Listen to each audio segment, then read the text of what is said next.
Hi friends, welcome to Rapid Leaks. मेरा नाम करण परवेश सिंह और आज हम बात करने वाले हैं एक छोटे एक्सप्रेसवे के बारे में, लेकिन जितना ये छोटा है उतना ही ज़्यादा महत्वपूर्ण है। हम बात कर रहे हैं लगभग 82 किलोमीटर लेंथ के दिल्ली मेरठ एक्सप्रेसवे के बारे में।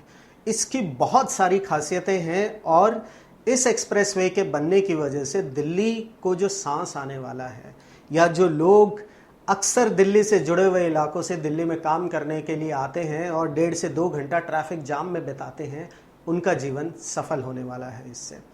तो दिल्ली मेरठ एक्सप्रेसवे की अगर हम बात करें तो इसे बनाने की जो घोषणा की गई थी वो वर्ष 2014 में की गई थी। 2015 में प्रधानमंत्री श्री नरेंद्र मोदी ने इसका शिलान्यास किया था।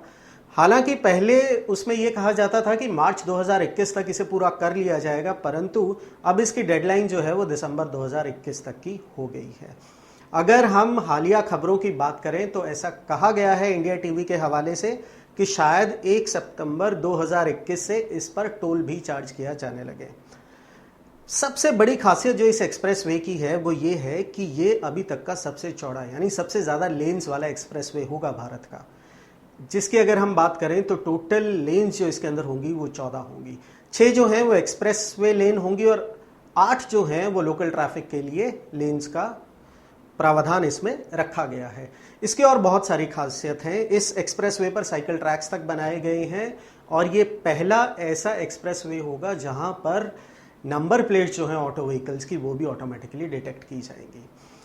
आइए थोड़ा विस्तार से जानते हैं इस एक्सप्रेसवे के बारे में। कितनी लागत आएगी, कितने पैकेजेस में इसको डिवाइड किया गया है, कितने फ्लाईओवर ब्रिजेस होंगे या कितने और इंफ्रास्ट्रक्चर पहलू होंगे इस एक्सप्रेसवे के बारे में। तो शुरुआत करते हैं बजट से। टोटल लागत की अगर हम बात करें तो इस एक्सप्रेसवे की जो आ रही है वो लगभग 8,340 करोड़ रुपए आ रही है। प्रोजेक्ट की टोटल लेंथ जो है वो 82 किलोमीटर है, जिसमें से दिल्ली मेरठ एक्सप्रेसवे जो है वो लगभग 60 किलोमीटर लंबा है और अगर हम 22 किलोमीटर की बात करें वो है नेशनल हाईवे के अंतर्गत। लेन्स हम आपको पहले ही बता चुके हैं, कहीं पर ये 6 लेन होगा और अक्सर जो बड़ा स्ट्रेच है वो 14 लेन का होगा इस एक्सप्रेसवे के लिए। ओनर जो है वो national highway authority of India है और इसे बनाया जा रहा है हाइब्रिड एनवीटी मॉडल पर, जिसे फेमस तौर पर HAM के नाम से जाना जाता है। अगर हम बात करें स्पीड लिमिट की तो दिल्ली के अंदर यहाँ पर स्पीड लिमिट जो होगी इस एक्सप्रेसवे पर वो 70 किलोमीटर प्रति घंटे की रफ्तार होगी। वहीं पर 100 किलोमीटर प्रति घंटे की रफ्तार गाजियाबाद जो कि पैकेज 2 में आता है और 120 किलोमीटर प्रति घंटे की रफ्तार जो है वो दसना से मेरठ के बीच में जो पैकेज 4 का हिस्सा है होगी। वहीं पर ऑटो और बाइक्स इस एक्सप्रेसवे की लेन्स पर अलाउड नहीं होंगे।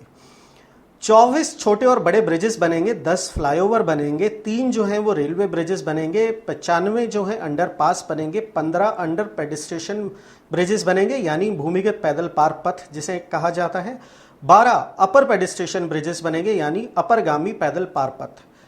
लगभग 4500 के करीब लाइटें लगेंगी और पैकेज 1 और 2 में 2.5 मीटर चौड़ा साइकिल कॉरिडोर भी बनाया जाएगा और 2 मीटर चौड़ा फुटपाथ भी होगा।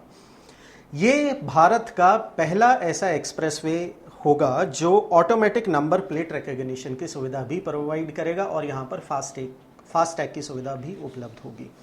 वहीं पर अगर हम बात करें दिल्ली से मेरठ एंट्री पॉइंट्स जो हैं वो इस प्रकार से हैं: अक्षरधाम, डुंडाहेरा, सराय Kale Khan, Dasna, Indirapuram, Noida, eastern peripheral expressway और भोजपुर। पैकेज 1 के बारे में थोड़ा विस्तार से जानते हैं। पैकेज 1 का जो स्कोप है वो निजामुद्दीन ब्रिज जो दिल्ली में है से यूपी बॉर्डर तक है। लेंथ जो है वो लगभग 9 किलोमीटर की है और ये 14 लेन का होगा, 6 एक्सप्रेस और 8 लोकल। कॉन्ट्रैक्टर जो है वो Welspun Delhi Meerut expressway private limited है। इस कॉन्ट्रैक्ट की वैल्यू जो निर्धारित की गई थी वो निर्धारित की गई थी 841.50 करोड़ रुपए। स्टेटस जो है वो ये है कि इसका इनॉग्रेशन मई 2018 में हुआ था। ये सबसे चौड़ा रोड होगा इंडिया का अभी तक का। इसमें 2 नए ब्रिज होंगे यमुना रिवर के ऊपर, 5 फ्लाईओवर होंगे, 4 अंडरपास होंगे और 4 फुटओवर ब्रिजेस होंगे। जून 2019 में वेलस्पन दिल्ली मेरठ एक्सप्रेसवे जो इसका कॉन्ट्रैक्टर है उन्होंने इसका काम समय सीमा से पहले खत्म करने के उपलक्ष्य में या उनको एक प्राइज मनी दी गई थी सरकार द्वारा और वो थी 27.09 करोड़ रुपए। ये बोनस दिया गया था NHAI द्वारा काम को जल्दी खत्म करने के लिए। अब बात करते हैं पैकेज 2 की। स्कोप जो है वो दिल्ली से यूपी बॉर्डर यानी दसना तक होगा। लेंथ जो है वो 19 किलोमीटर है। लेन्स जो है इसकी भी 14 है, 6 एक्सप्रेस और 8 लोकल। कॉन्ट्रैक्टर जो है वो एप्को इंफ्राटेक लिमिटेड और Chetak enterprises limited joint venture में इस पर काम कर रहे हैं। इसकी जो कॉन्ट्रैक्ट वैल्यू निर्धारित की गई थी वो की गई थी 1998 करोड़ रुपए। स्टेटस जो है वो अंडर कंस्ट्रक्शन है। फॉर्मली जो इसकी ओपनिंग हुई थी वो अप्रैल 2021 में हो चुकी है। अभी तक किसी भी प्रकार का इस पर कर या टैक्स नहीं, जो आवागमन करने वाले व्हीकल्स हैं उनसे कोई भी कर या टैक्स नहीं कलेक्ट किया जा रहा है। परंतु जैसा कि हमने पहले अपने वीडियो में बताया, इंडिया टीवी के हवाले से 1 सितंबर से ऐसा माना जा रहा है कि टैक्स कलेक्शन की शुरुआत हो जाएगी। पैकेज 3 की अगर हम बात करते हैं तो दसना से हापुड़ है। लेंथ जो है वो 22 किलोमीटर है और ये 8 लेन का है।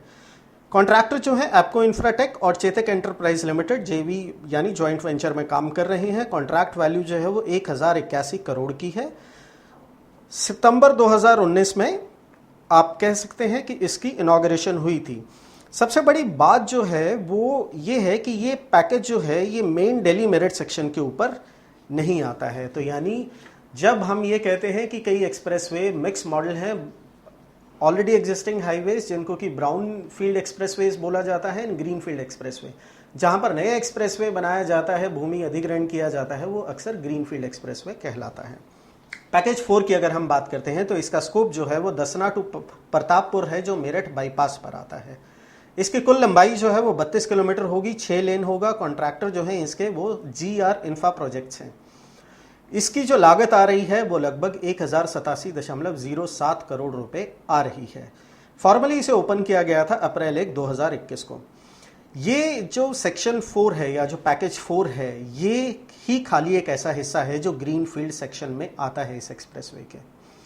ये कनेक्ट करने का काम करेगा ईस्टर्न पेरिफेरल एक्सप्रेसवे और ईस्टर्न डेडिकेटेड फ्राइट कॉरिडोर को आपस में ये कनेक्ट करने का काम करेगा। पैकेज 5 की अगर हम बात करें तो इसकी कुल लंबाई जो होगी वो लगभग 14.60 किलोमीटर होगी। 4 लेन का ये एक्सप्रेसवे होगा। इस पर जो लागत आने वाली है NHAI के द्वारा जो बताई गई है वो लगभग 525 करोड़ रुपए बताई गई है।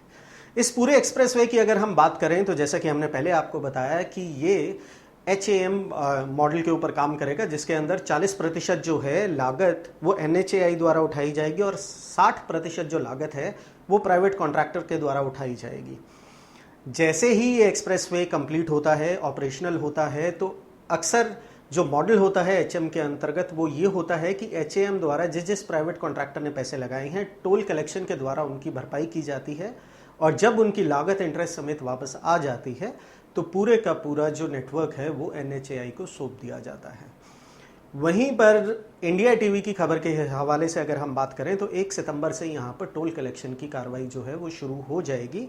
ऐसा माना जा रहा है कि एक हिस्से के अंदर यहाँ पर 120 से 130 रुपये चार्ज किया जाएगा और दूसरा जो दसना से मेरठ तक का हिस्सा होगा वहाँ पर 60 रुपये से लेकर 80 रुपये के बीच की कोई भी राशि जो है वो निर्धारित की जा सकती है। अगर आपको इसके बारे में और अधिक जानकारी है, कोई नया अपडेट है आपके पास, आपके आसपास से ये एक्सप्रेसवे गुजर रहा है, तो प्लीज़ कमेंट सेक्शन में हमारे व्यूवर्स के लिए उस जानकारी को ज़रूर साझा कीजिए।